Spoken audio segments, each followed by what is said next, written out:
Hello बच्चों, let's read the question. Question says find the common difference of an AP whose first term is 100 and sum of whose first 6 terms is 5 times the sum of next 6 terms. First we see the key concept. General term of an AP is, general term को हम an से represent करते हैं and an is equal to a plus n minus 1 into d, where a is the first term and d is the common difference.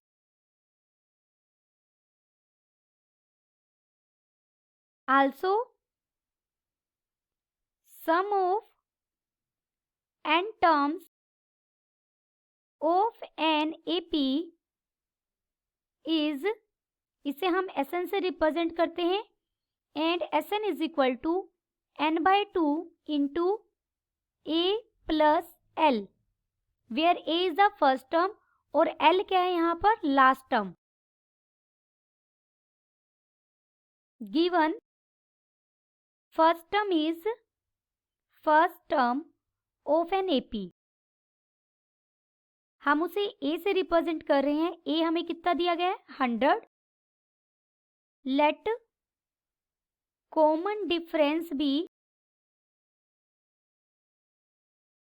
d. हमें यहाँ common difference find out करना है, यानी अब d की वैल्यू फाइंड आउट करेंगे हम.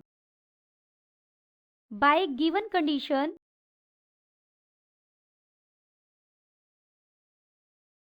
Given condition क्या है, एपी की फर्स्ट 6 टर्म्स, फर्स्ट 6 टर्म्स को हम रिप्रेजेंट करें a1 plus a2 plus a3 plus a4 plus a5 plus a6. Sum करना है क्योंकि 6 टर्म्स का हमने सम किया. This is equal to 5 times है, ये सम 5 टाइम्स है किसके, सम ऑफ नेक्स्ट 6 टर्म्स.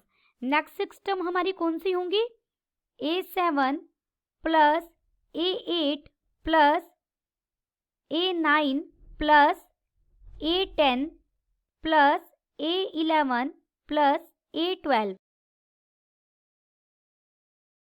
ये भी लेफ्ट हैंड साइड में भी हमारे पास एपी की टर्म्स हैं और राइट हैंड साइड में भी एपी की टर्म्स हैं.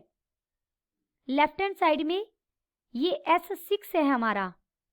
S6 हम कैसे यूज करेंगे, n6 है 6 by 2 into first term is a1 and last term is a6. This is equal to 5 already था हमारे पास. ये भी अपने आप में एक एपी बन रही है. अब जो a7 है वो अगर सिर्फ मैं इस एपी की बात करूं तो यहाँ पर ये फर्स्ट टर्म है और ये लास्ट टर्म है. देखिए एग्जाम्पल से समझे तो 1, 3, 5, 7, 9, 11, 13 ये हमारी एक एपी है.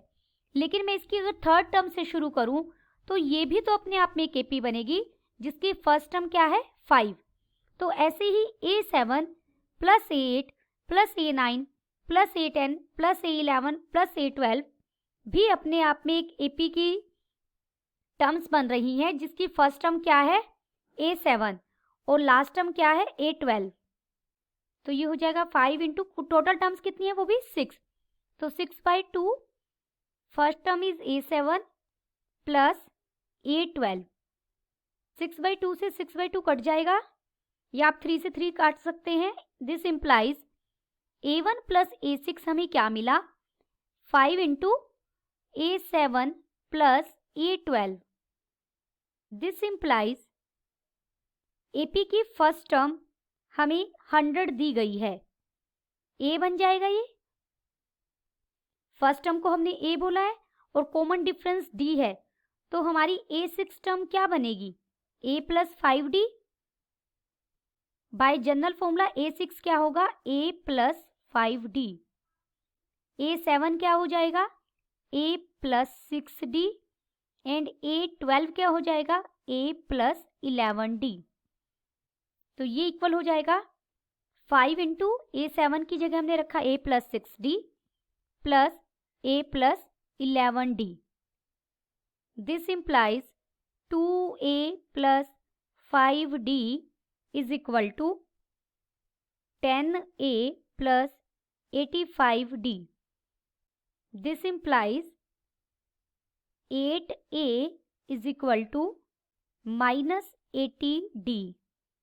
This implies minus 80D is equal to 8 और A हमें कितना दिया है 100।